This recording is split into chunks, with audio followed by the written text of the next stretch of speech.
What's up, guys? Hello, hello. Hello, hello, hello. Good morning. You guys might recognize me. I'm Trendy Nay, and you are my audience. Let's go ahead and refresh the chat because the chat is not connecting. I just got really good tech support from XSplit Broadcaster.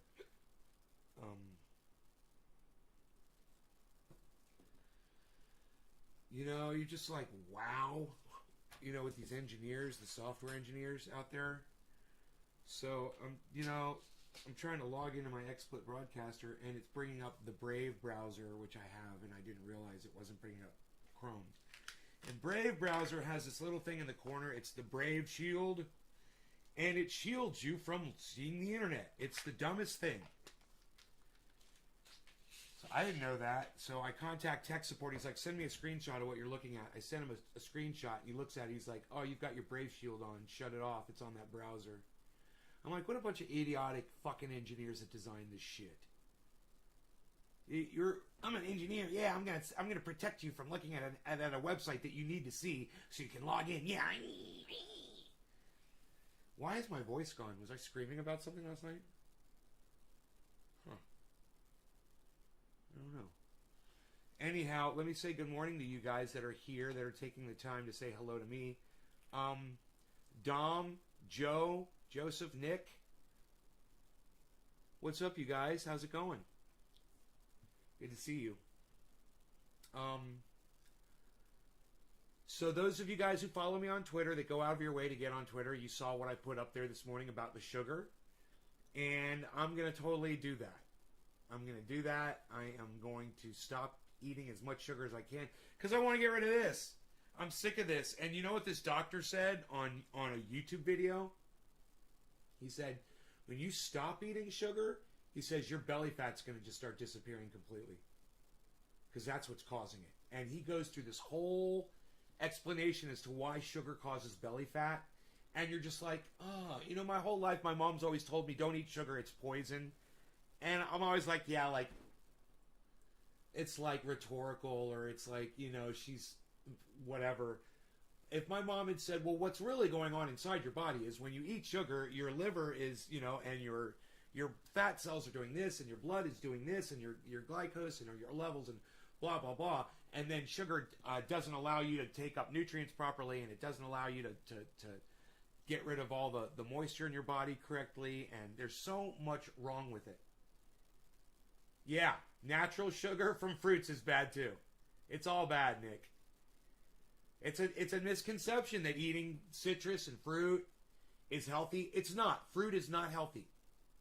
It's full of sugar. Full of it. Sugar, and you know, my mom would say sugar is poison. No. Sugar is designed to murder human beings. Okay? Not sugar is poison. Sugar is designed to murder human beings. Does that ring? Does that ring true for you guys? Does that resound? Does that reverberate? Does that resonate with you guys? Sugar is designed to murder you. They want you dead, and they don't give a fuck. They want your money, and they want you dead. Seriously. Because if they didn't want you dead, they wouldn't be overloading sugar into their products and shoving it down our throats. They want us dead. They want to kill us. You guys need to realize that is the truth. They literally want to kill you. You need to realize that. And once you realize that, your whole thought process has changed.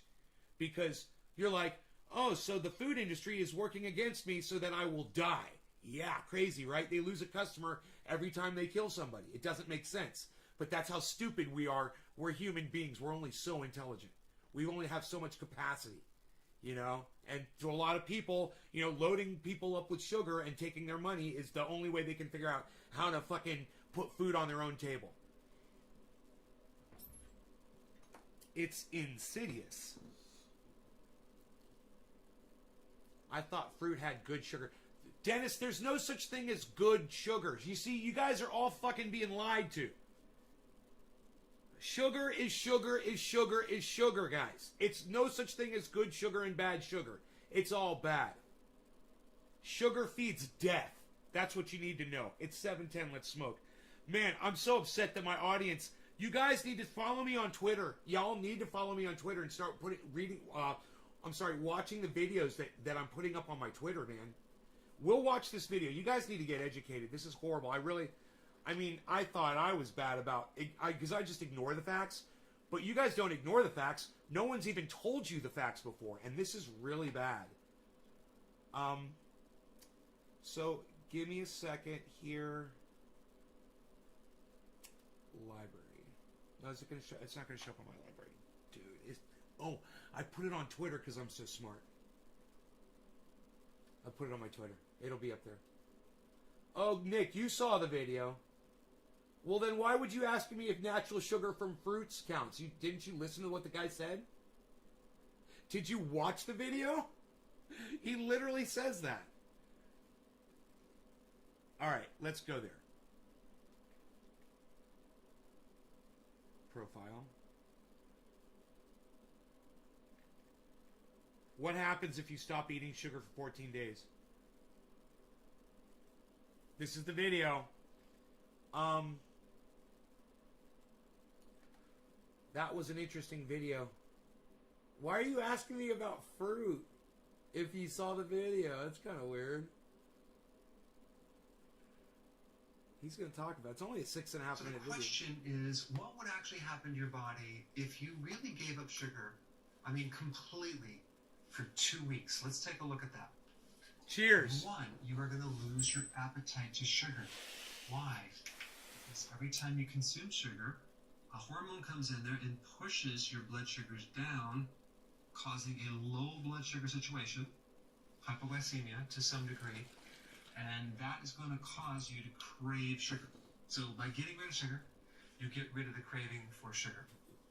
Number two, it's a feedback loop. You eat less hungry. Until you do this, you won't really fully know, but I'm telling you, it's the sugar that keeps you hungry all the time. When you give up the sugar, you become a lot less hungry. Why? Because you stabilize your blood sugars. And now your cells can be actually fed, because when you're living on sugar, because sugar is toxic to the body starts rejecting it. That's called insulin resistance. So the body is blocking insulin because that controls sugar, and what your body's really trying to do is limit the amount of sugar inside the cells. So the body doesn't. My microphones were far away. Sorry. So when you give it up, this thing can reverse, and not only can you now absorb proper amounts of fuel, you'll absorb nutrients a lot better too, because insulin resistance also blocks nutrients, minerals, vitamins, and that's one of the functions of insulin. All right, number three, you're going to have less fatigue, especially after eating a meal. When you're eating sugar on a regular basis, usually you're going to be tired after you eat, and that is a blood sugar thing. But you're going to find that you're no longer going to be that tired after you eat. It just means that now you're no longer having higher sugar, which basically makes the brain tired. It's normal sugar, and now your brain can be awake. All right, number four, you're going to lose excessive water and fat.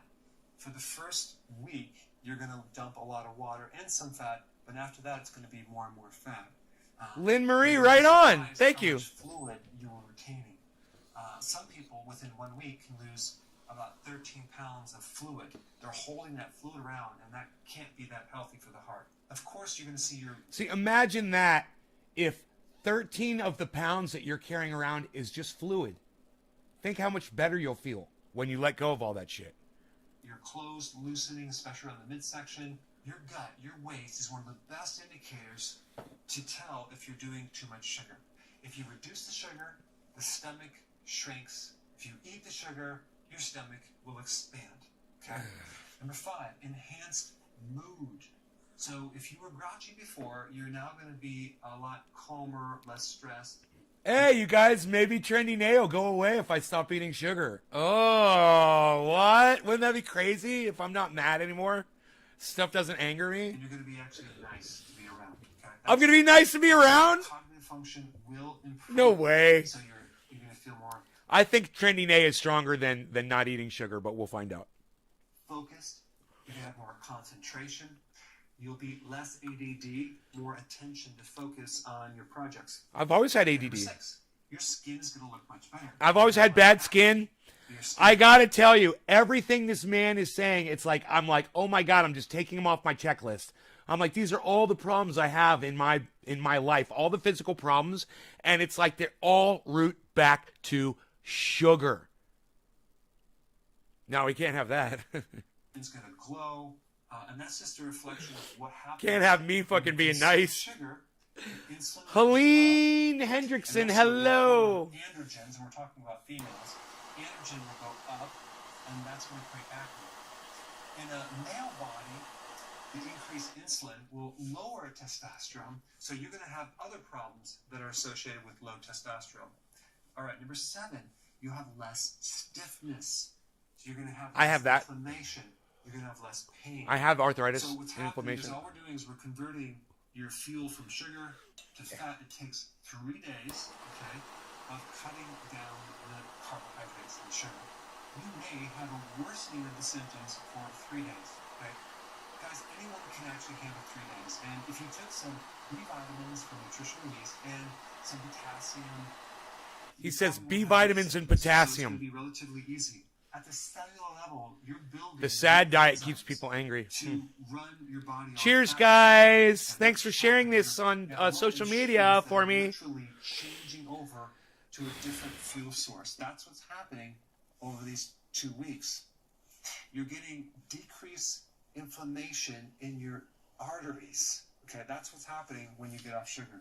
Less inflammation. It's going to help you in the long run prevent a clot or plaquing and help reduce the risk of a stroke and a heart attack. Also, you'll start growing brain cells. Why? Because when you reduce sugar, then you run your body on a different source of fuel. Start growing brain cells. Why? Also, you'll start growing brain cells. Also, you'll start growing brain cells. Also, you'll start growing brain cells. Also, you'll start growing brain cells. Why? Because when you reduce sugar, then you run your body on a different source of fuel called ketones. And ketones support the growth of nerve cells. All right, the next one, the liver. You're going to start dumping some of this fat that's been accumulating in your liver, and you can use it as fuel. So you're on your way to cleaning out the liver so it's no longer fatty. By the way, as a side note, if you have a large belly, chances are you have a fatty liver. Okay, so by doing this, you will reduce the fat inside your liver. Dude, And lastly, you're going to have better kidney function. this is that stuff I told Pinoy I wouldn't buy. I says it's too terpy, it's too strong. Look at me, guys.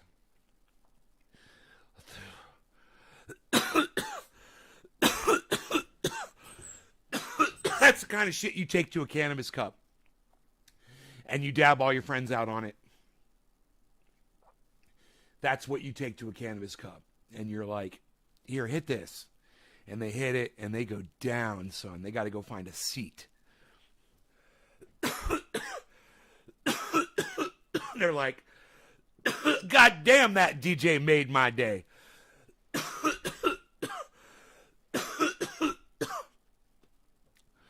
Holy shit.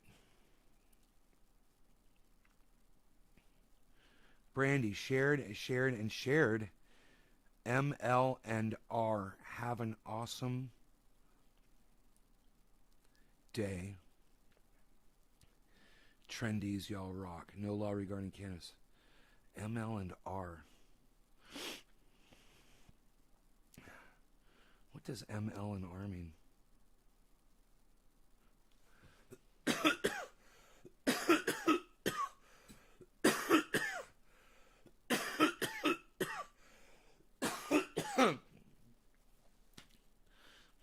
Take a look at a diabetic. The kidney is the target for problems.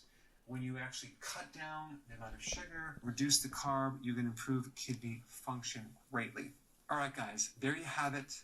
You may want to try this. The proof's in the pudding.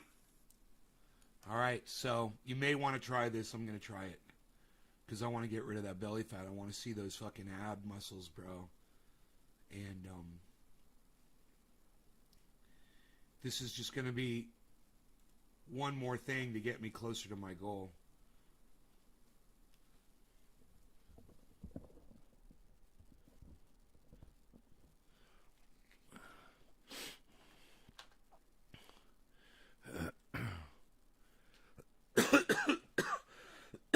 That doctor eats 4 eggs a day.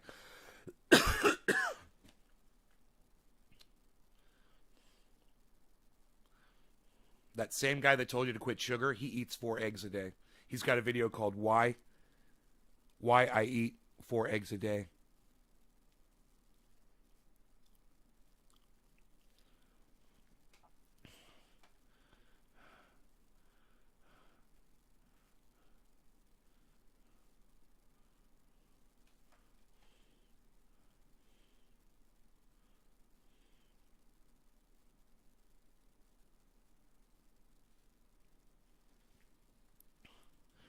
So the question is, what would actually happen to your body?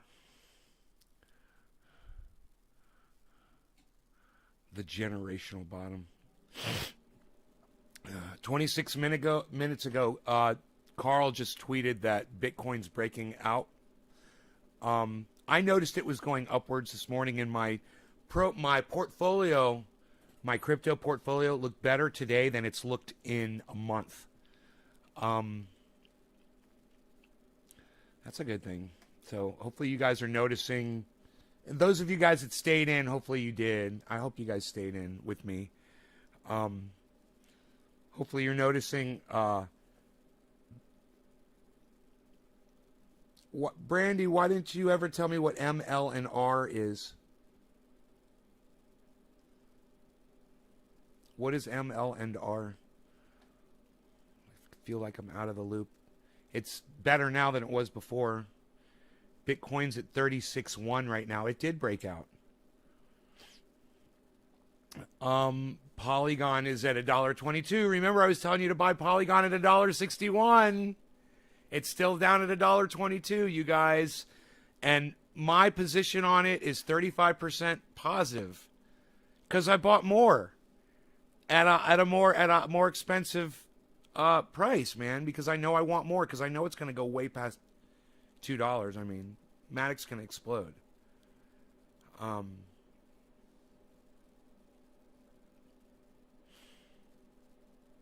Ethereum is exploding right now, 2,200.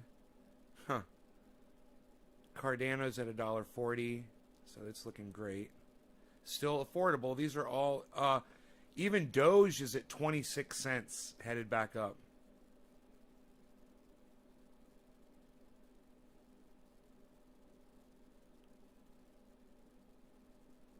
Yeah, but 4 eggs a day. Holy shit, man. I'm going to start eating more eggs.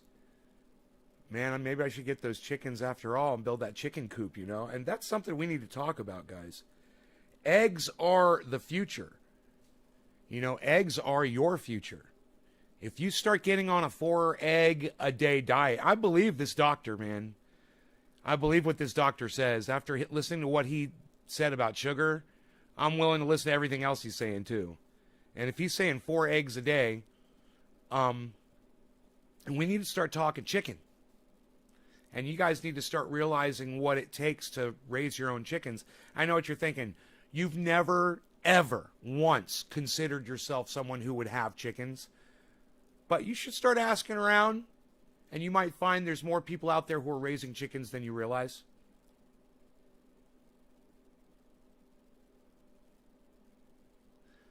Processed plastic-made lettuce. Jacob, I have no idea what you're talking about, but tell me about it.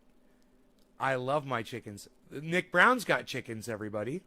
There you go. See? All of you know somebody who has chickens. There you go. There's a lot of people out there that think that that is something that doesn't concern them. But I'm here to tell you. I am here to tell you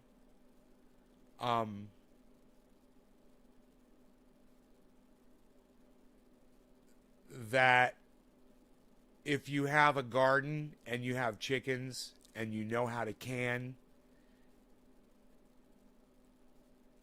Nathan spanks his children. Oh, you spank your chicken. I read that wrong.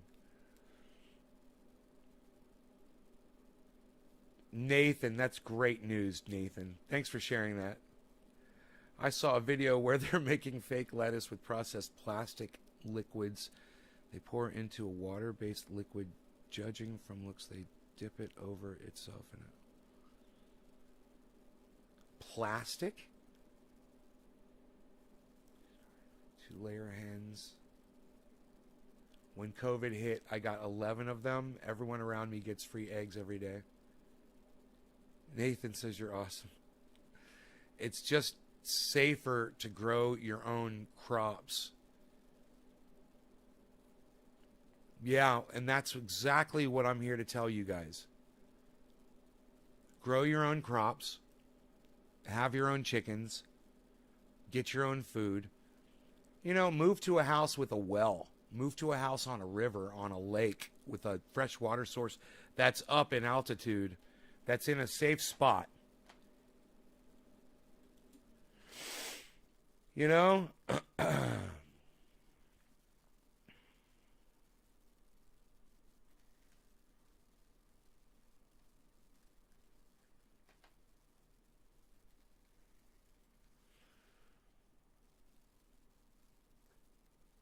So there's the the greenhouse as it sits right now. My cat, why don't you just stay outside? It's in and out, in and out, in and out all day with you, especially when I'm sitting. And you know, Dakota, hey, what's up, buddy? You eliminate all added. Eliminate. So it works like you eat like potatoes and broccoli for a week, then you introduce fruits and slowly nuts. You don't eat any oils whatsoever. You'll drop weight so quick. Oh, really, Brandy? Huh. That's an interesting sounding diet. You said it was called a McDougal diet or something?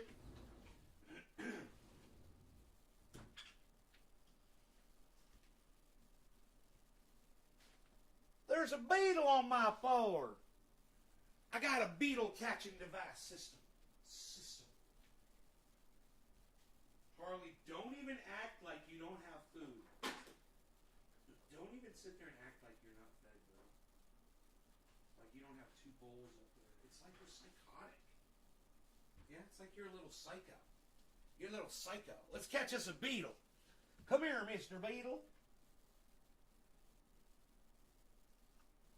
Wow, that is a beetle capturing system.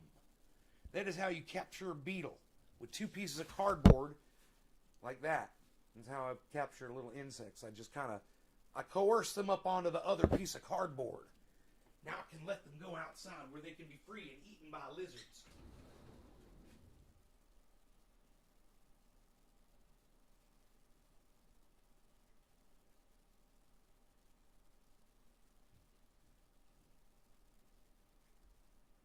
I don't know how the fuck that thing got into my house.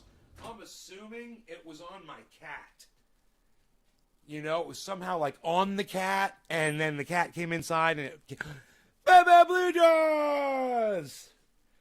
What's up, son? So they say that sugar makes you cranky, and I eat a lot of sugar.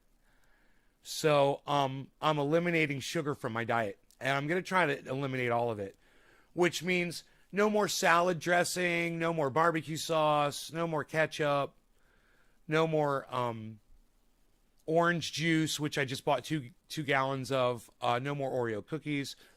I just went on Amazon this morning and I canceled all of my sugar deliveries. My almond milk, no more Life cereal, no more raisins, no more fruit, no more... I canceled iced tea. I didn't see the tea on there, did I? I got to look for that. I didn't see the tea. I got to cancel that shit. I'll be giving that away to my friends. Oreo cookie delivery. I get a case of that every month. Just from Amazon.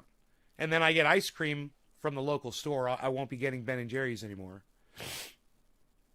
No more ice cream. No more any of that shit. I want to see my muscles in my abdomen so much that yeah, fuck the sugar, bro. I'm getting closer and closer and closer, and I know I'm only going to get there closer faster if I take the sugar out of my diet. And I'm like, okay, I'm willing to do it. And plus, I just learned some shit about sugar today where I'm like, dude, we're fucking killing ourselves. It's like sugar is designed to murder people. Sugar is designed. Thank you, Lynn Marie. Brandy. Yes, McDougall Diet, it works. There's studies. If you get a chance, check them out. His wife has amazing recipes, but basically there's a reason our taste buds react to salt and sweet. From Dougal Dr. Furman. It's up to you. They all speak the same, but so worth it. Yes, sugar is evil. Wait, raisins are fine. Raisins are full of sugar, bro. All fruit. Grapes. All fruit, bro. It's all full of sugar. Raisins have sugar. No coffee creamer. Right, no coffee creamer. Been trying to limit my sugar someday. Well, what you realize is you'll get angry. Beasel's here. Hi, Beasel. Hey, buddy.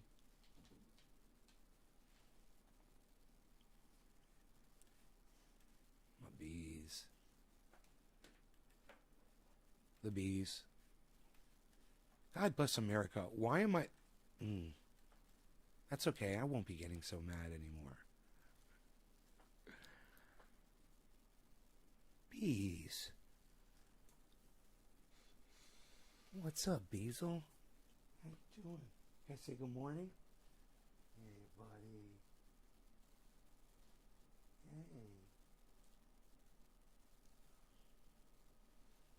Hey. I always have a napkin here for you. Yes. Hey. There you go. Baby. Hey.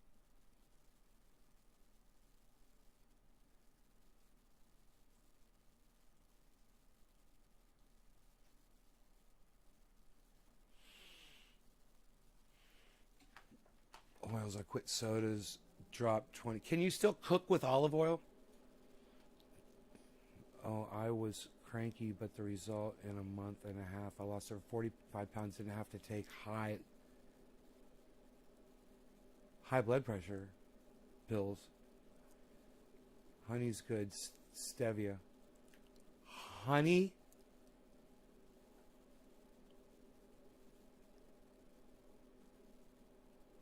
It was added sugars, fruits, and veggies. Okay, Google.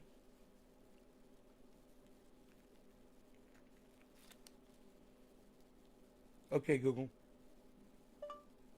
Does honey have sugar in it?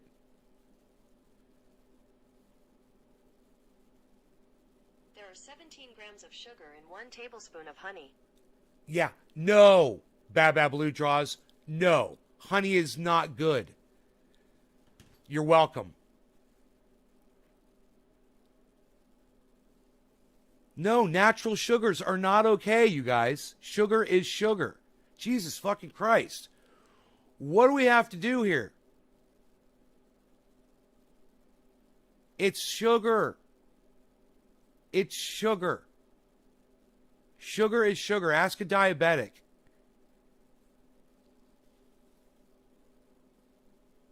Bro, we just all watched a video about sugar. You're looking for excuses and ways around it. Oh, honey's okay. Well, stevia, maybe stevia is your way, bro, but stevia nicks.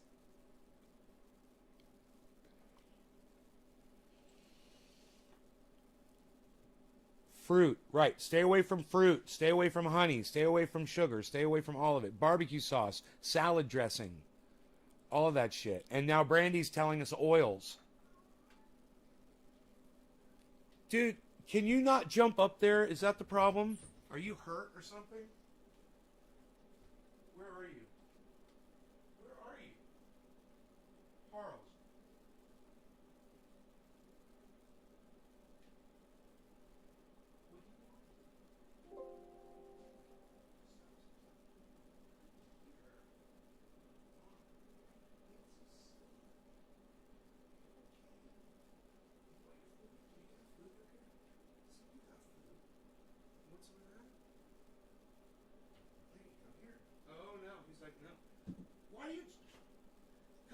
so stupid, man. That's why you can't jump up there, dumbass. God,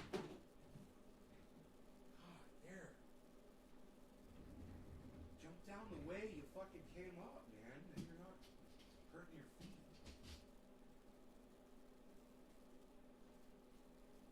Right, Rogie? Right, buddy?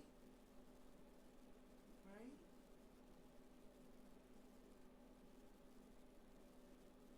Why are you so beautiful? Huh? Why are you so beautiful? Who's beautiful? I gotta tell him every day how gorgeous he is.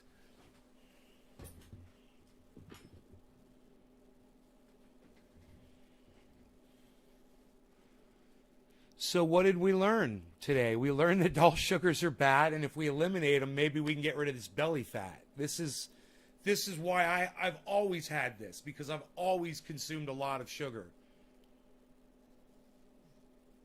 What, your other ears itching you? Is this ear itching you, buddy?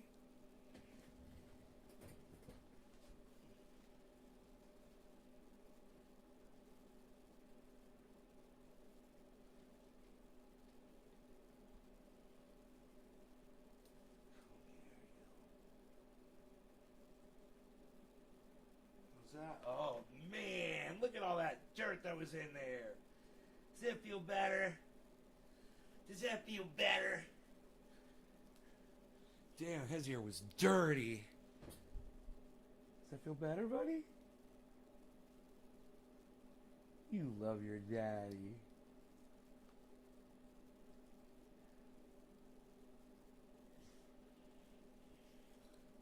Down goes Frasier. Why you beasling? Replying to Brandy, that's not true. Fruit is great fiber, and you need that as well. Everything in moderate. Just know what you put. No, Lynn, you're wrong. It's sugar. See, this is the problem. No, fruit is not good. Avoid it. Get rid of all the sugar. Seriously.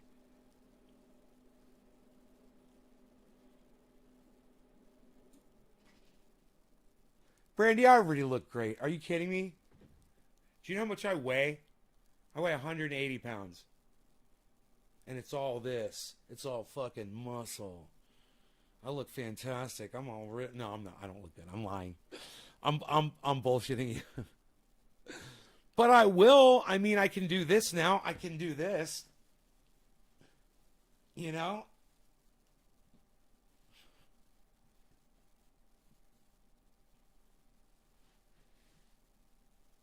Oh, I can do that. Couldn't do that before.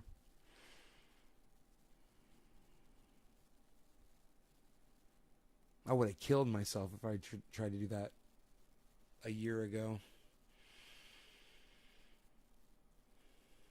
Dude, I am eliminating that shit. I don't want it anymore. I'm just over it. I had no idea how dangerous it was, what I was doing to my body. When you find out about these people, they live to be like 100 years old. Yeah, I bet they don't eat a lot of sugar. People are like, yeah, they smoked cigarettes until they were 99. I said, yeah, how much sugar were they eating? I wonder. You know?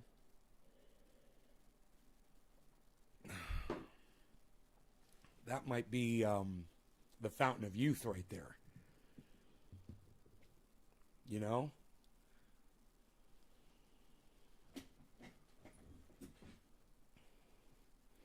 You hope you reverse your diabetes. You know, we were talking to Doc. He says he's got that, and he was like, I've never even heard that you could reverse diabetes. And I was like, who's your fucking doctor, bro? How does a doctor not inform a patient that something like that is reversible? You know, it's not necessarily, not everybody can do it, but there's methods that at least you try to see if you can, you know? Aw, thank you, Brandy.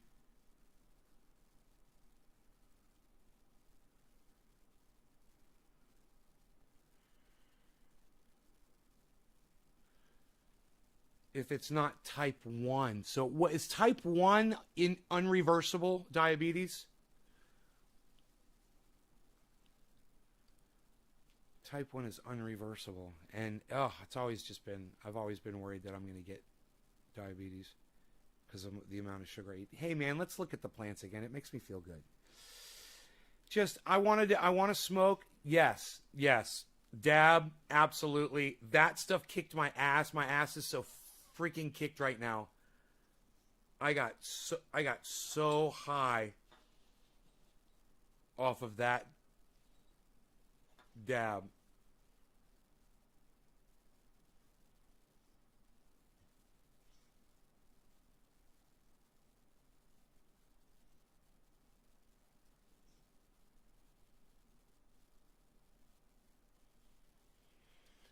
I'm going to give him his blanket here. Blanket. There you go, buddy.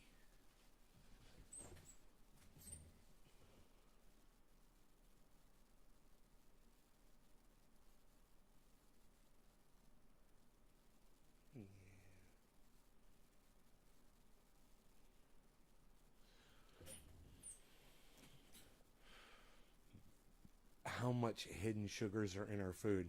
Me neither. And the more I pay attention to it, the more I'm like,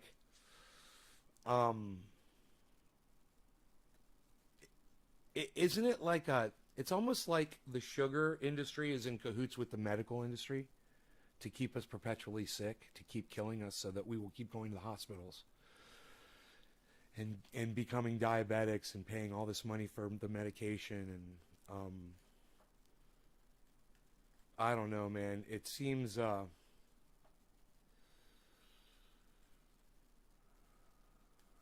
bless America.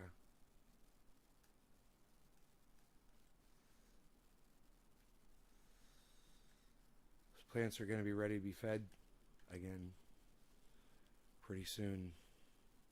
Throw in a bunch of fish fertilizer. And I've got something special for them. You know, this compost tea, I've got this whole bucket of compost soil.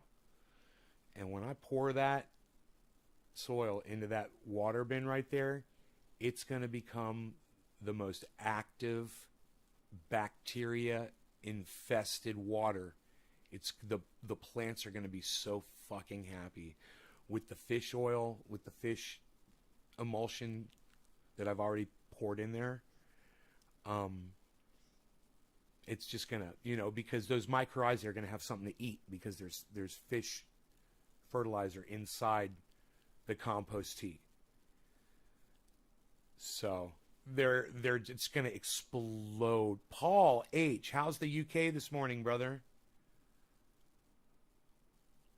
Read labels, you'll be shocked, right? Lynn Marie, duh. Phil Lady, refined sugar is the real killer. Here we go again with the fucking refined sugar. Phil, it's all sugar. It's all sugar. There's no such thing as good sugar, okay? This is what we learned. How come somebody comes in every 5 minutes and says that? It's so fucking funny. Exactly what I thought, tied into pharma in some way. They want us sick, right? Good afternoon, Nate. Paul H. All made by the same company products. Congratulations, you received. Replying to Brandy, can't you? Cantu. Lynn Marie, I do read labels. Is it Cantu? Or can't you? Can't you? Cantu. I don't know.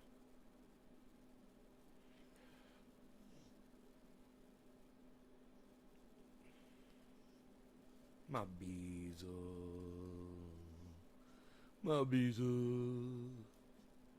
my bees will be beesland. Bit gray, but tolerable for summer, waiting to get stocked up.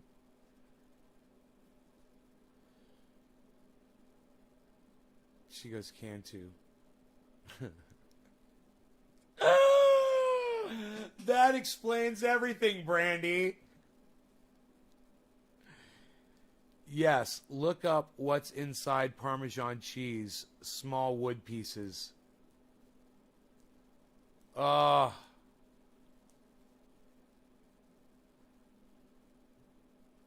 Man, yesterday I went to a restaurant. I'm glad it's like my final meal before I end sugar.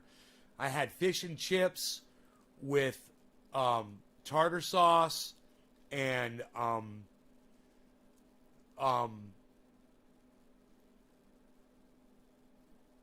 vinegar wine. That vinegar. What do they serve with the fish and chips? I can't remember what it's called again.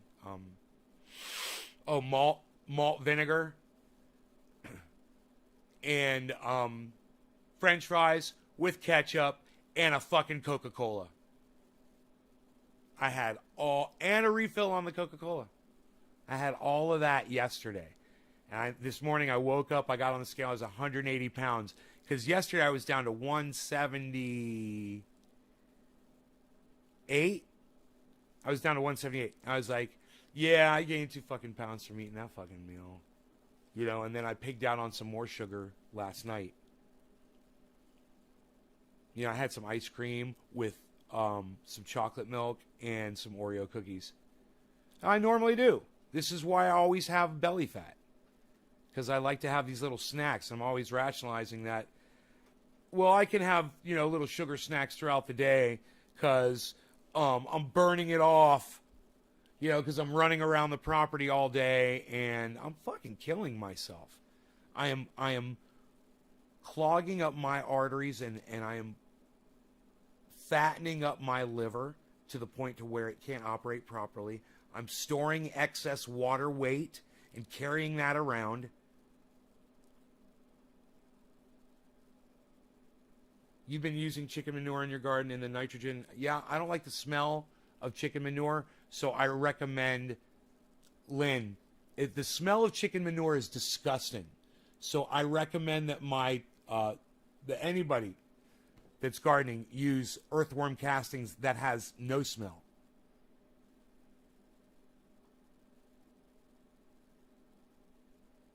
Yeah, and Miracle-Gro is pure shit. But you know, if you can deal with the smell of chicken shit, yeah, if you can deal with the smell of chicken shit, I don't know anybody personally who likes the smell of chicken shit. I've never met the first person to say they appreciate it. Let me tell you something. That's a place of harmony right there. Okay? This is a place of peace, of relaxation, of meditation, and of becoming one with things that are growing out of the earth. And the last thing I want to do in a place like that is smell chicken shit while I'm doing it.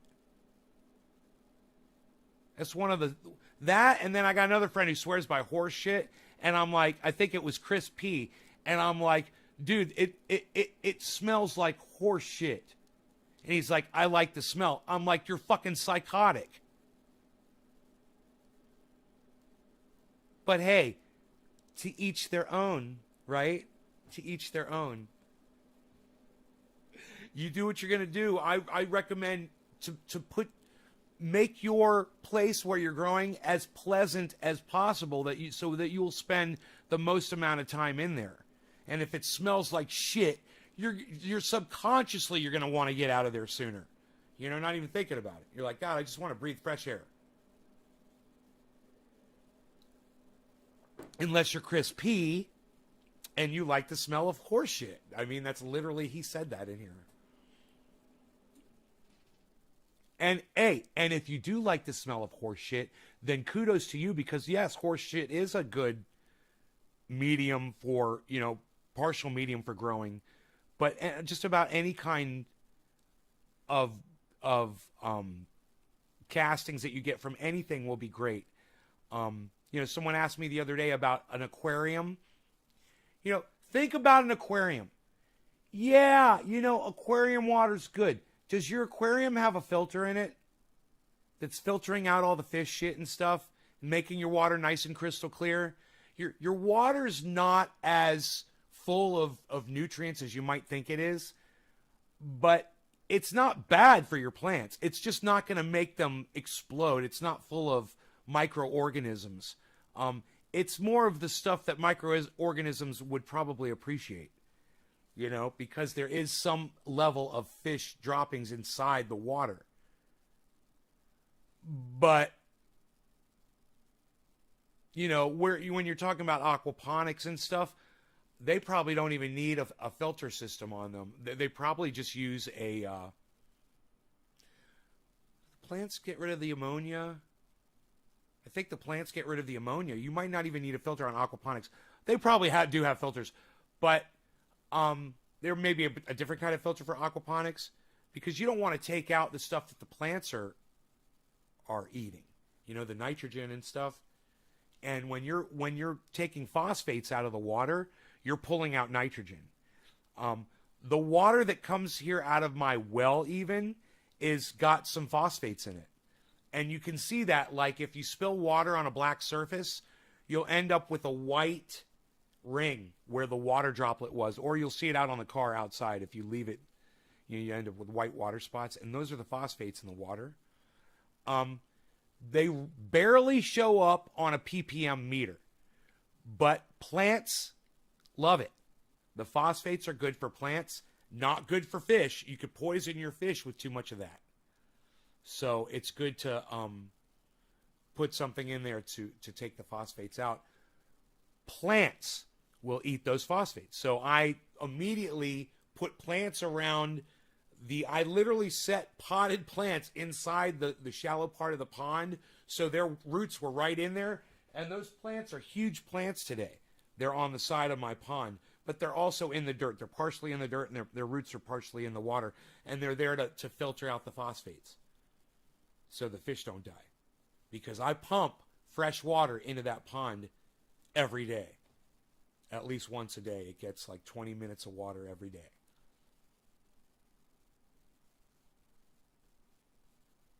So, Sean, Trendy Orca, what's up, buddy?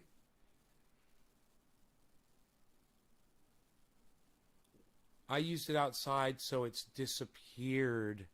But yeah, it was stinky. Ugh. So what's the best tea then? Vegetable compost tea. I swear by it. And I'll tell you how to make it, okay?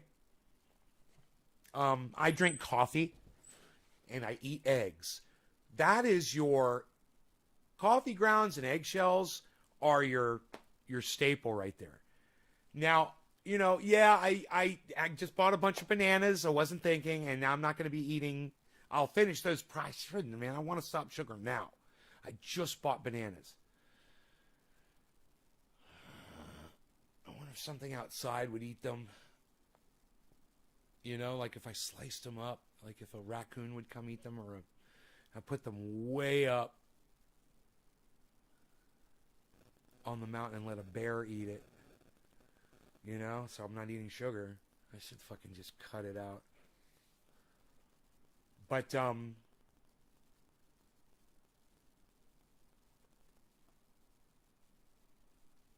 where was I? Fuck, man, I forgot what I was saying.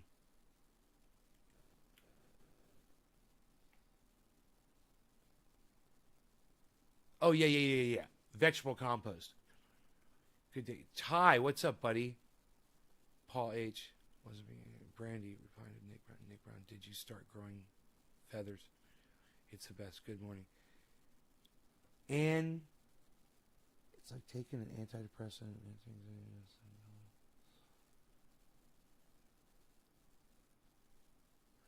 Right. Anye Ayaba. Let's not call it weed then. If you're saying it's got uses, then the word weed would be the wrong word to use, because the word weed means a useless plant.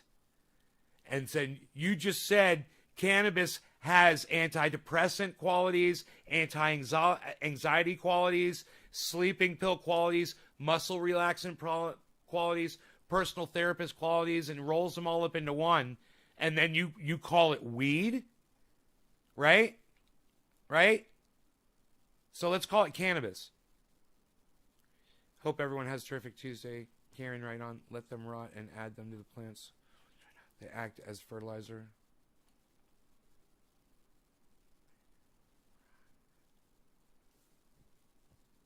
Raccoon, bear, skunks. You can cut them up and freeze for your dog. Oh, I can give them the dog as treats, frozen. Okay, thank you, Lisa. That's what I'll do. Is it okay to give I don't know if I should be giving sugar to the dog, though. You know, it's like I don't want to poison him, too. Waste bonfire, just waiting to get a Rotovator. Okay. Word is blasphemous here. Cannabisism, tisms for all. Lynn Marie. Did you see all the retweets and comments? You do this again. You do this every fucking day, Karen. Karen, fucking stop.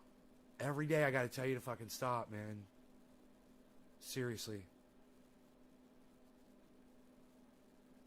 Wow, man.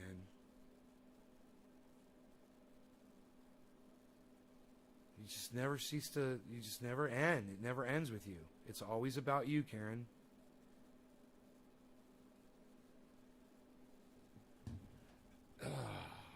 So let's talk about how I make this vegetable compost tea instead of Karen getting her little pat on the back for clicking a fucking button on a computer screen. Which everybody should just be fucking doing, and nobody should be making a big fucking deal about it. Like you want to be pet over it. Karen, you fucking know if you're doing it or not. Alright, don't sit there and play dumb with me. I hate this whole playing dumb shit. I have to go through this with you every day, it seems like. So just stop. Okay, just stop. Alright, I want to tell everybody about making vegetable compost and how easy it is. Thank you, Chris Meadows. I'm going to tell everybody the secret. You guys ready? This is what's in the soil. It's so simple. The staple is coffee grounds and eggshells. Okay, you take a Glad 2-gallon plastic bag, okay, the freezer bag, they're nice and heavy, and you start putting in your coffee grounds. I'm drinking coffee right now, black.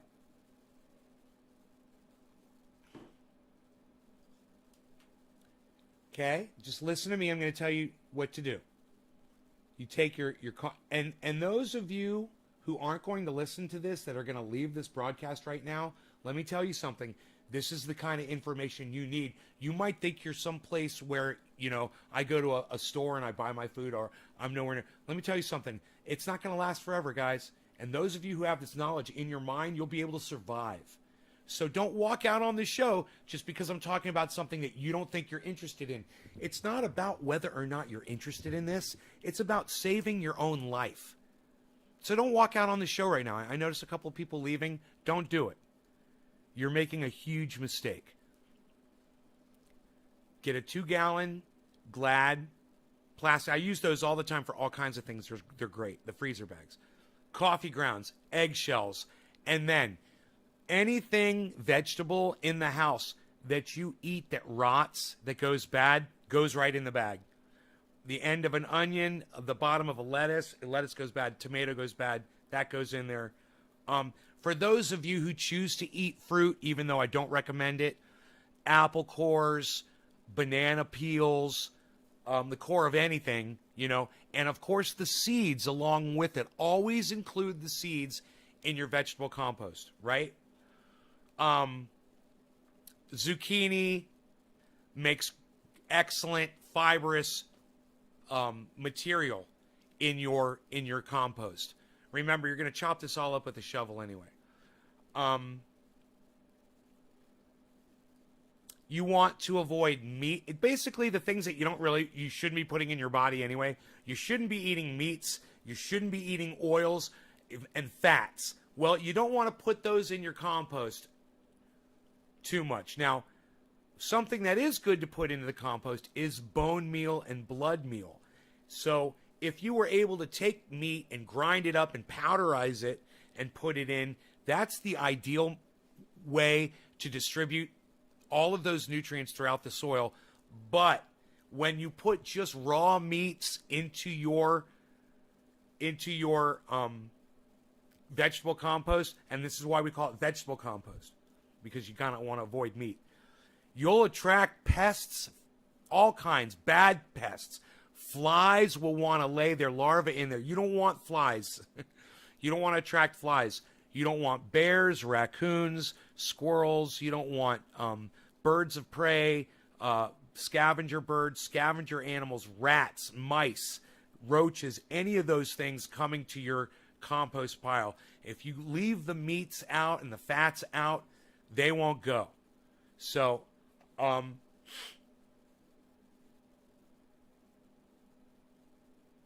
you're going to want to gather up your local soil outside. Hopefully you've got some just general, what I've got here is a volcanic based, it's almost like a sand, but it's almost got some like clay quality to it. It turns out that my local soil here is really good for what grows out. If you look out in my backyard, you look out the window, you'll notice that the plants and everything is beautiful and green, the forest behind me. So the local soil is pretty good. It consists mostly of the things that fall from the trees, all the throughout the seasons, and that all breaks down and is mixed in with the raining and any of the animals coming by that die, or they leave their droppings in there. And there's a lot of deer and rabbits. They're always leaving droppings everywhere. This stuff all goes in. It all becomes soil. And I get this, that just natural. I'm pretty lucky. Hopefully you live in an area where you can just dig up some local. And if you can't, you go to a store and you buy this brand, okay? Don't ask me about other brands. I'm going to tell you the one brand that you should buy. ProMix. ProMix soil. They usually come in big cubes, but you can get bags. I don't recommend anything else. Don't ask me about any other brand. I'm telling you what I think you should use. If you're lucky enough to find Recipe 420, fucking grab it. Grab it. It's good. They do have other things out there that are full of all kinds of whatever in there. That's great.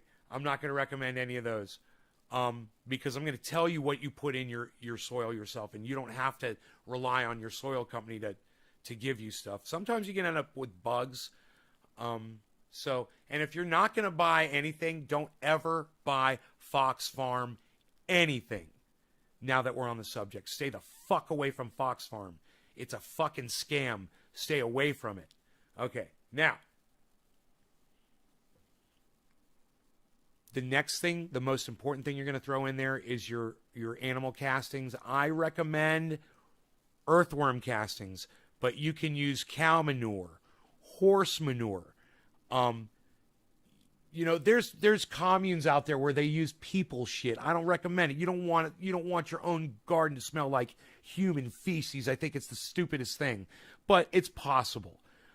Rabbit manure, chicken manure. There's others out there. You can use whatever you can get your hands on, but if you're lucky enough to have a local garden center or access to something like Amazon that can deliver it, you can literally just get earthworm castings. There's no smell, and you can literally grow right in it. The next ingredient is perlite, not vermiculite. Don't be confused. You're not going to want to use vermiculite. It's very similar, but just go ahead and get the perlite instead. The reason why is because the perlite does more. It produces space, it holds moisture, and it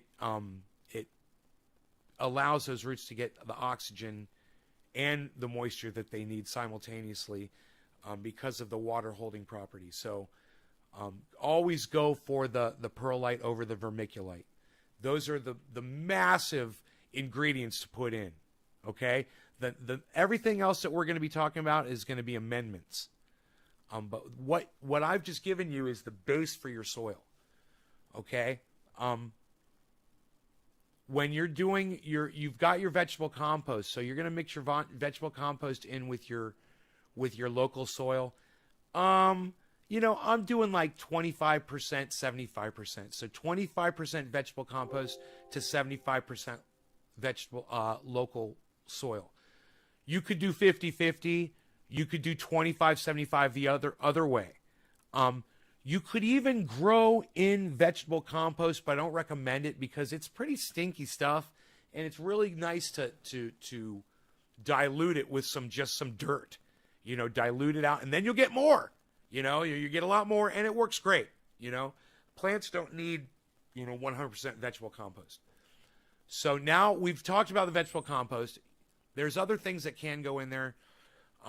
Lawn cuttings are great. Grass, regular, just straight St. Augustine grass cuttings. If you can throw that in there, that's great. That's active compost. Any kind of green type of cuttings from any kind of plants. Avoid foxtails and weeds, things that are hard to chop up. And you're going to take a shovel and chop all that stuff up once you throw your bag. And I could show you a bag of vegetable compost. I've got one here that hasn't gone outside yet. So you can get an idea.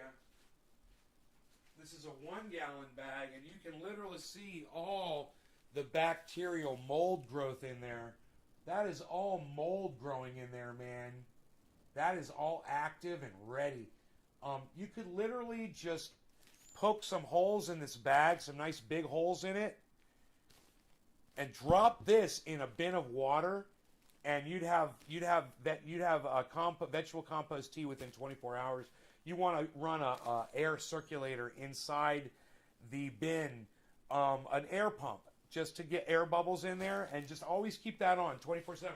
And your vegetable compost, your tea will stay alive forever. It's like a fish tank. It's alive. It's like there's fish that live in the water. Well, there's bacteria that live in the water, and people want you to think that they only live for 24 hours. That way, you'll keep buying their products. It's not true.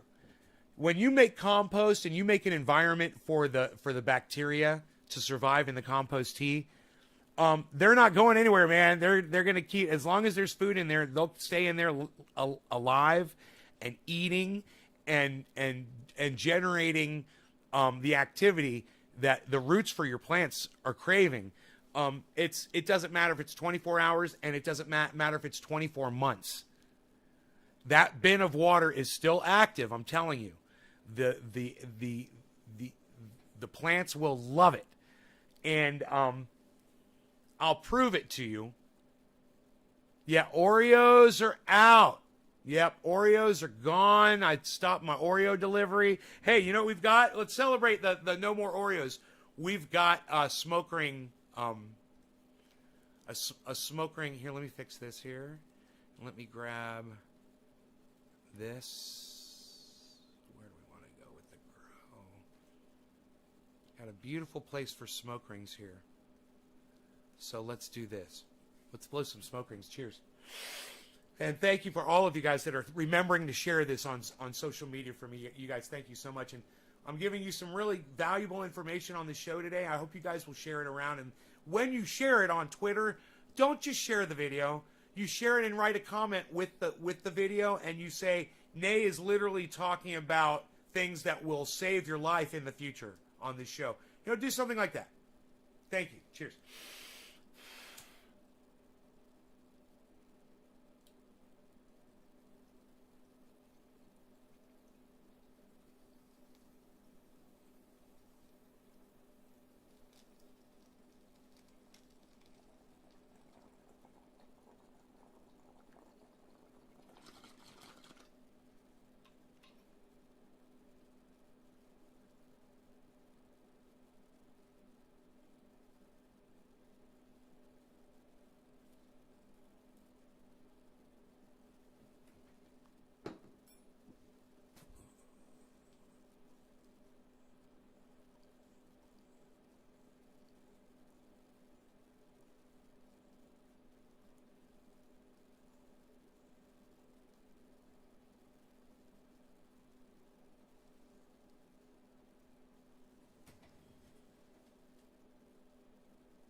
Right in the sunbeam.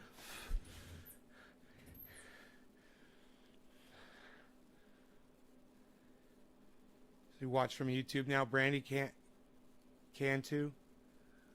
I didn't title mine. Thank you, Brandy. That helps so much to get people here. So now that we've got our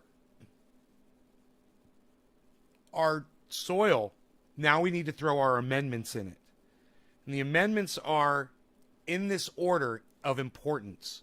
Okay, you want to get these for sure. Bat guano, number 1. Okay, and use it very sparingly, but that's why you've got it. It's going to supply an instant uptake of nitrogen in a healthy dose as long as you put a light amount on there at a perfect rate. What you want your plants to have. Remember the 3 B's: bat guano, bone meal, blood meal. Remember I said you don't want to throw actual meats on your compost pile if you can avoid it. If you can grind the meats and bones up, powderize them like they do in a meat processing plant.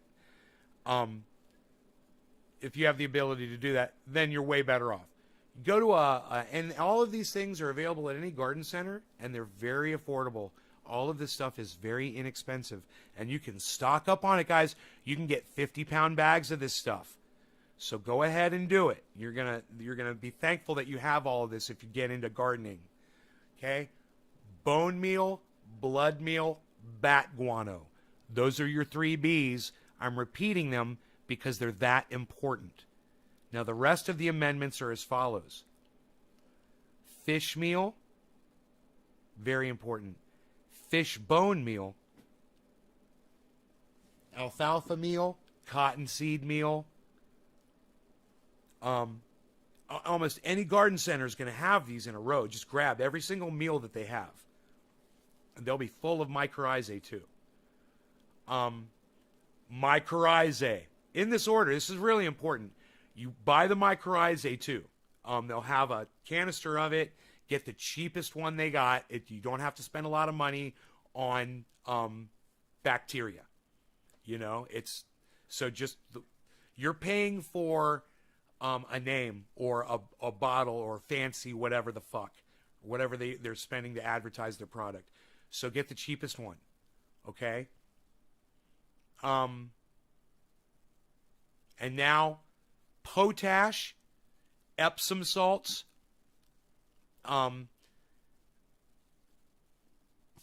rock phosphate. It's generally, I think they call it soft rock or hard rock phosphate. I can't remember but get that.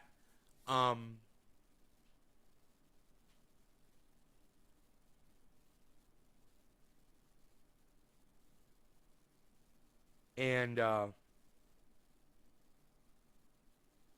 cheers, treasure.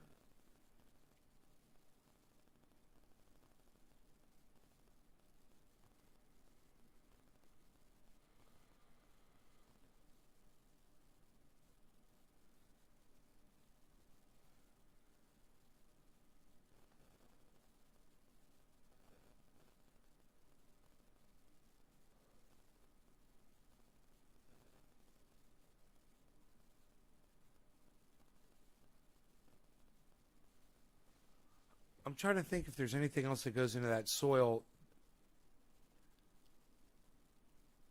Compost tea, which is really easy to make. I showed you that bag. That bag, you make the compost and you drop it in the water. I mean, you can literally just dump that in water. Or you put it in a free-flowing bag. You know, like a tea bag, like a 20-gallon tea bag. I'm telling you, man, I've got them. You get them on Amazon. They're zipper bags. You fill them up with compost dirt, zip it up, throw it in a 50-gallon drum of water, put an air tube in there, and boom, within 24 hours, you'll have compost tea. It'll last you forever. Don't worry, you don't have to use it within 24 hours. We already talked about that. Okay. You put that in there as well. Water it, water it, water it, water it, water it. Think of your soil zone as an aquarium. Think of all the little fish swimming in an aquarium, and they're in the water swimming around, and then think of all the little tiny microbacteria that you don't see that are swimming in that water with them. What happens when the water dries out? They got nowhere to go. They got nothing to do, right? They're not going to die off, but they're not going to be active. So keep that that soil well drained and keep it wet. So I water 3 times a day, and I go out there a 4th time and I water the top with a garden hose, and I make sure to water it, soak it in. The watering on each plant is nowhere near enough to keep all of those pots saturated like they need. You need to saturate, but you need good drainage. And as long as you've used lots and lots of perlite, you can water all day, and the water's going to go right through there. But you got to use lots of perlite. How much perlite? Up to 50% of how much soil you've got in there. That's how much perlite you can put in, so you still have a lot of good nutrient stuff. Now, you could go almost 90% perlite. That soil would look totally white with 10% of that vegetable compost, and your plants would grow. It'd be fine. But there won't be as much bacteria in there, and there won't be as much good stuff in there for the roots. Manures and your potash and your Epsom salts, all the meals that you threw in there. Well, it's interesting not only, but it'll save your life. This kind of information can save your life if people just realized how important it was to just sit for a few minutes and learn it. Because a lot of people, they won't go to my website and read the How to Grow 4 Pounds, which explains everything. I'm basically just reciting what it says on the website. I bet you if I went there, I'd see a few things that I forgot, that I left off. There's a few amendments that I'm probably forgetting.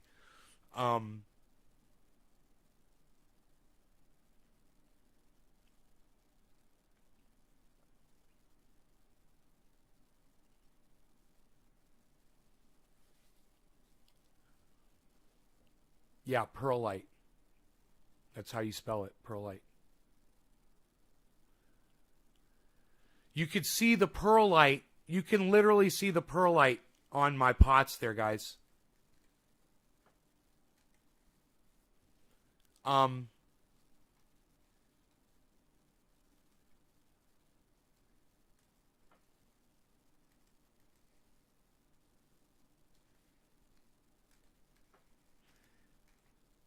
If you look in those pots, you see all the white.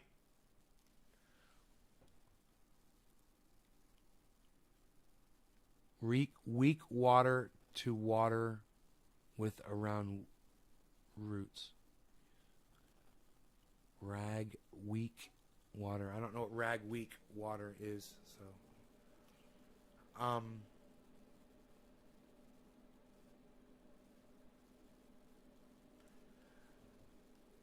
maybe I should pull up the website, man. I'm just going to pull up the website really quick. It's naysgarden.com, you guys. Triageoil.com, naysgarden.com. Your connection is not private, it says. So just click advanced and click proceed to triage oil. When it says your connection is not private. That is just so stupid.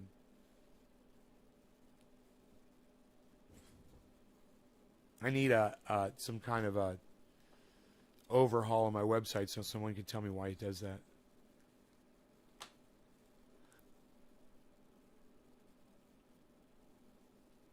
And there's a picture of Dino on a ladder looking at my tops of my cannabis plants years ago. And you scroll down, there's Hutch. Secret to growing like a Northern California outdoor pro is compost. Compost in the soil and feed with compost tea as often as possible. If you apply this method to cannabis or any other plants like vegetables and fruit, you will be amazed at the results. Let's start by building our soil. Following these simple steps will allow you to grow as much as 4 pounds on a single outdoor plant.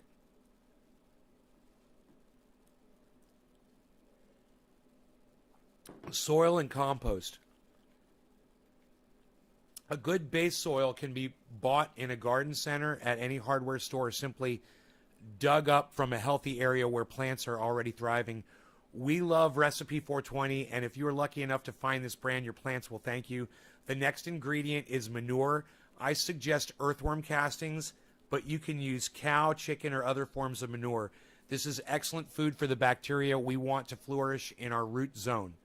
I like to add perlite instead of vermiculite, as perlite stores both air and water.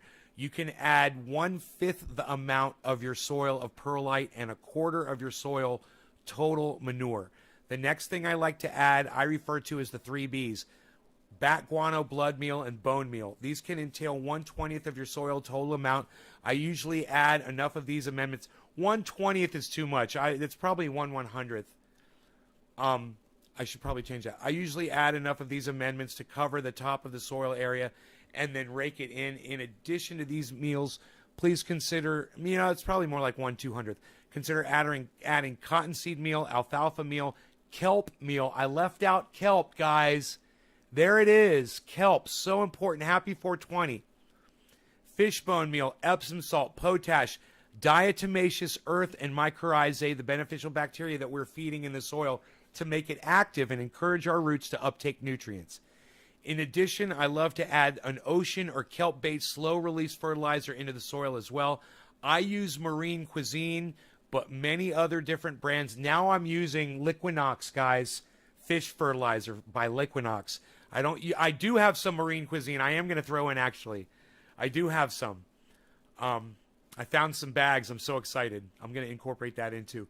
I also encourage people to use kitchen scraps, but never meat products. Cheese and eggshells are perfect.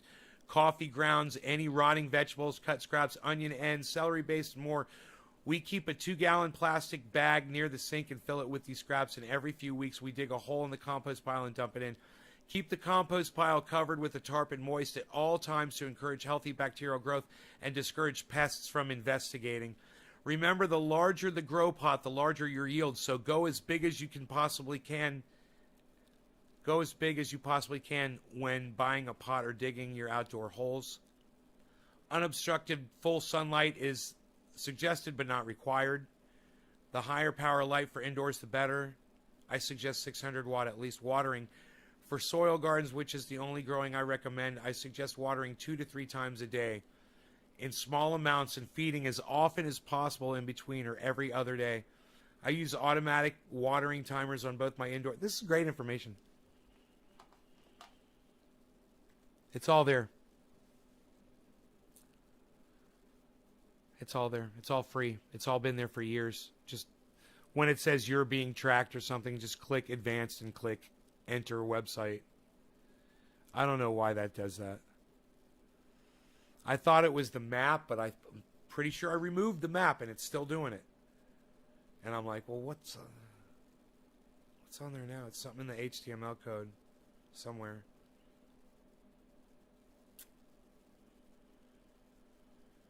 Google Analytics or something? It wouldn't be that, though, right? Everybody uses that. You can't go wrong.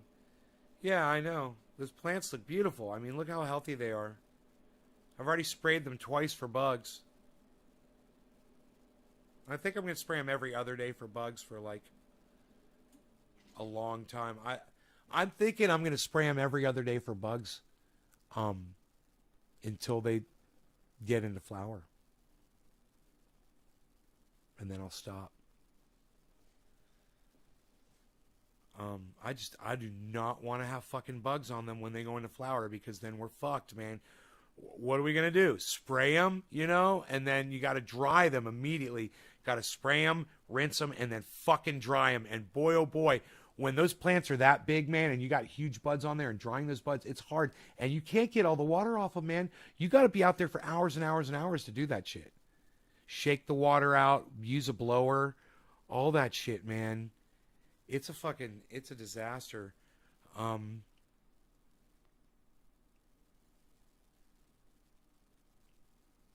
wish there was an organic method that would just knock those fuckers out 100%. But I remember when we were in the indoor business and friends were telling me, yeah, we're using this, we're using that. It's systemic. I'm like, you can't use that shit, man.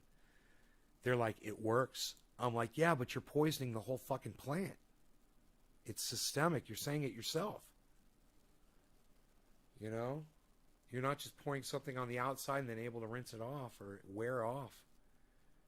You're putting something inside that plant and people are smoking it. That cannot be good. How about some rosemary plants in the greenhouse? Get a bunch of plants from Walmart, place them throughout the grow. I've got rosemary already. I don't think I'd have a problem obtaining it. I've got rosemary right here in my yard. I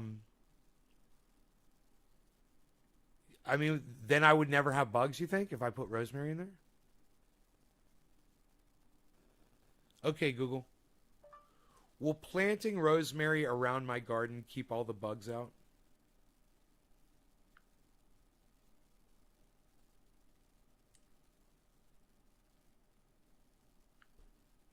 Okay, Google. Will planting rosemary around my garden repel bugs? According to Budget Dumpster, rosemary. It can also be used as a companion plant for cabbage, carrots, and beans. This plant repels mosquitoes, cabbage loopers, carrot flies, Mexican bean beetles. Tips for growing rosemary. Rosemary comes in 2 forms, herb or landscaping shrub. Yeah, doesn't sound like it repels the things that I have to worry about. Thrips, spider mites, and aphids. None of those were mentioned. Indeed, my ass.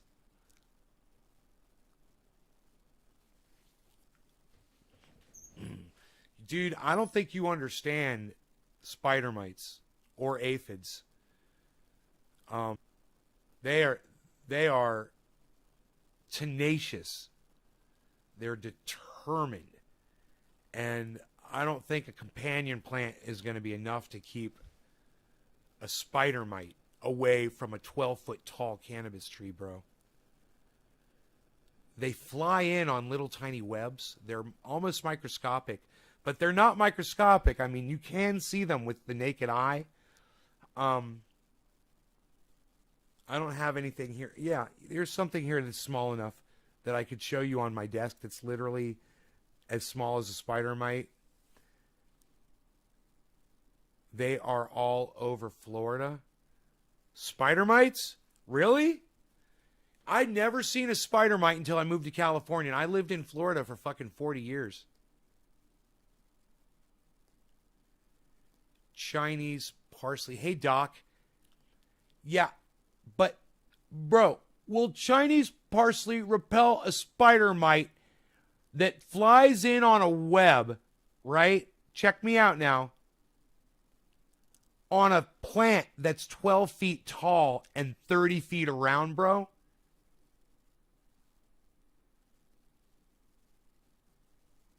You've got a Spanish slug problem in the UK. It's crazy.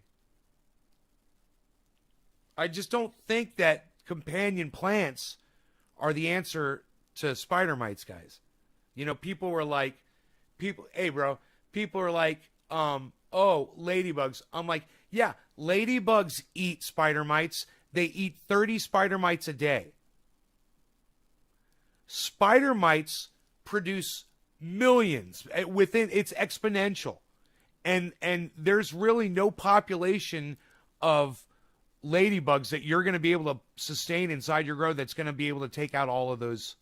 And then you got ladybug poop all over your buds. And dead ladybugs and ladybug wings and...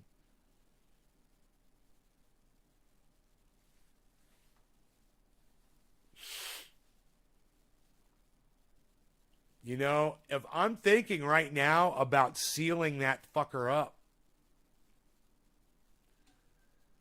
and it'd be possible, but, you know, when you put fans on it, it would need like air conditioning instead of fans in order to do that. You need a filter because fans are just going to blow them in. Fans will blow spider mites right in. They fly through the air, man. It only takes one spider mite. It only takes one spider mite, man. And they're everywhere. I think They might even be on one of the local plants here. I'm not sure which one.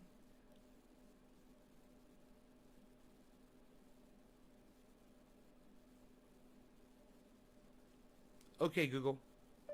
What plant do spider mites prefer? According to LawnStarter, inside plant spider mites favor include ornamental flowers and shrubs. Ornamental. That's flowering plants.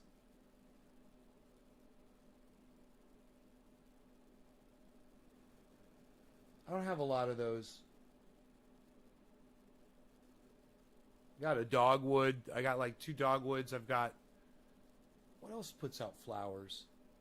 Oh! The mullein does. But, man, I don't think spider mites can bite through the mullein. It's so thick and velvety. There's no way spider mite can bite through that shit.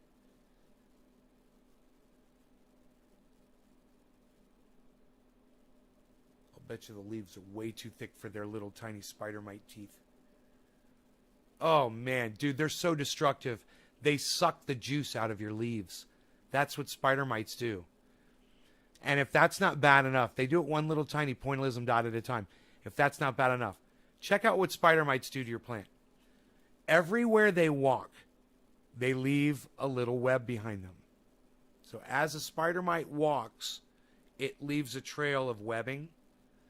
They will, very often, they will travel along these webs like little highways. But over time, as you get more and more spider mites, and you will get millions of them, they eventually will crisscross and broaden these little highways to the point that it literally becomes saran wrap consistency wrapped over your buds. It looks like this. It looks like this. This is what your plants look like. Looks like saran wrap. This is all spider mite webbing. It all comes right off, too. You can wipe it off with a microfiber towel. You can wipe it off. But boy, oh boy, man, once they get to that point, if you don't know what you're doing, you know, your plants are gone. But if you know what you're doing, you can beat them and you can get rid of them. Even when they're covered like that, like saran wrap. They tripled in size. Am I your growing guru? Thank you, Tabitha. Yeah, they're beautiful, man. You can't even see plants 3, 4, 5, and 6. And 4, 5, and 6 are really big, especially plant number 4. Plant number 4 is huge. Plant number 1, though, is looking great, man. Plant number 1 every year always is the biggest plant in the grow. It'll be interesting to see if this one goes past 3, 4, 5, and 6. And it'll be interesting if 2 and 3 catch up, man. But for now, we've got a nice pole bean coming out of pot number 3. We've got potatoes protruding from pots number 1 and 2. Tomatoes from almost all the pots. Zucchinis from almost all the pots. So 4 kinds of vegetables and cannabis. That's 5 different kinds of plants, all growing simultaneously. And the only other natural plants besides the cannabis ones that I planted in there that are growing because they're not out of my vegetable compost are the potatoes. Everything else is literally growing naturally out of my vegetable compost. And that is the beauty of vegetable compost. Is like I told you, leave the seeds. When you put a rotten tomato or a rotten zucchini in your compost bag, leave the seeds. You will get these gifts of plants of your soil when you make it right and they're in the right condition and you water it and you water it and you water it. That's the key, because it's the watering that gets down there where those seeds have rotten. The plant, the vegetable around them is rotten. It's rotted away and it's left in just the soil, and that water hits it and they sprout. And you will get those sprouts, and you will see them in your vegetable compost pile. And if you're good enough to get them out and carefully transplant them into your garden, you will have vegetables. You won't even have to plant seeds. You won't even need seeds. You know, seedless gardening. That's what I need to call this. Seedless gardening. It's a new name. There you go. I just invented something. Seedless organic gardening. You know, everyone's always worried about, dude, we're going to run out of seeds. We're going to run out of seeds. We're going to run out of seeds. Not if you plant a garden every year. If you plant a garden every year and you do vegetable composting like I do, fruits and vegetables, when you're doing it big, they fall into the dirt, man, and you don't see them. They fall in there and they get covered up. They rot. The seeds get exposed. And when you're doing the vegetable compost, you're putting the seeds in there through your vegetables that you eat. But you don't have to harvest out your seeds. Now, the one thing that doesn't sprout are peppers. I don't get green peppers or hot peppers for some reason. I've noticed that. And I do eat those. And the green pepper cores do go into my vegetable compost. But I have yet to see green peppers. And I'd love to be growing green peppers. So I've planted them before. I usually don't do really good with green peppers. Like I'll get one plant that'll come up. I'll plant a whole bunch of green peppers. And like one plant will come up. And that one plant will do okay. I'll get some nice green peppers off of it. And they taste great. But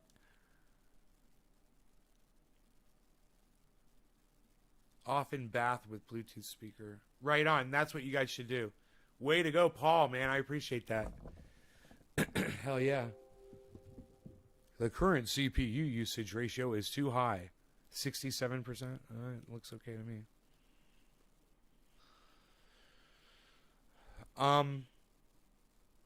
And the other great advantage to doing this gardening thing is the exercise, being outdoors. It really has improved my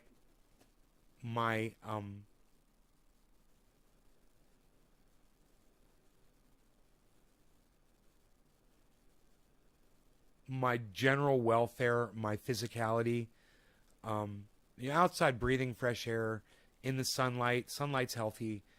And being around the plants and watching the plants grow and becoming one with the organics, being a part of that, it's like it breathes life into you. You know, it gives you energy.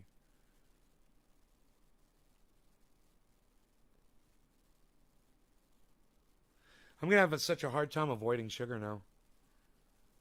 I'm going to have to check all the ingredients of everything I eat.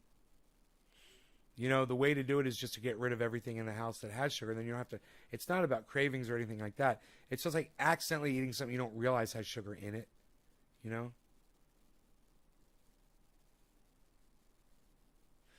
But they said for the first 3 days, you might feel groggy. You might get, withdrawal symptoms from, think about that, guys. You get withdrawal symptoms from stopping sugar. And if you don't think that sugar's unhealthy, then just think about that. You know?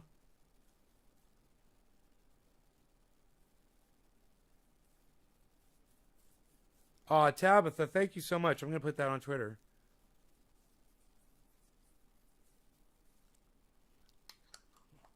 I'm going to put that on my Twitter right now.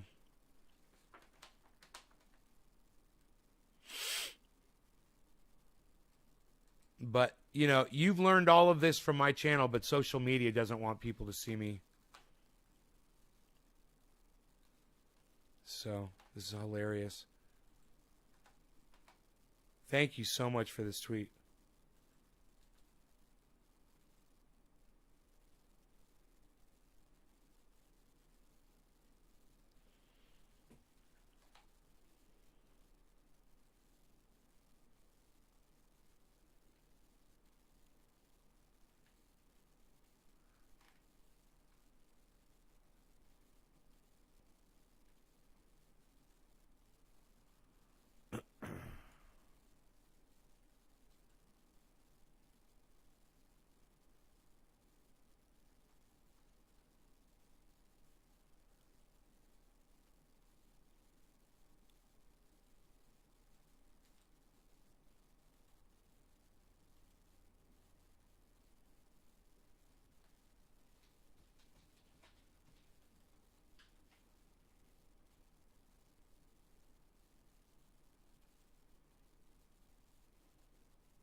tweet this out on all 3 of my accounts.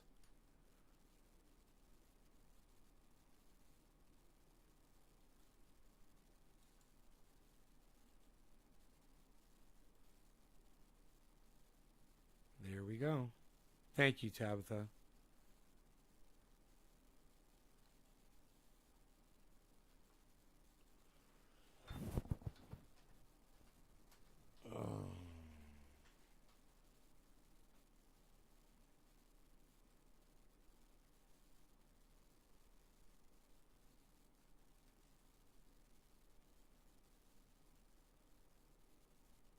Oh, Rogue, you want to go outside? All right, you guys, hope you enjoyed the show. Hour and a half. We gave you a ton of information. And you guys could take that information and share it all over the internet. People could be growing just like this. Don't let anything stop you from doing this, okay, guys? Love you guys, and I'll talk to you soon. All right? You guys are the best. Bye-bye.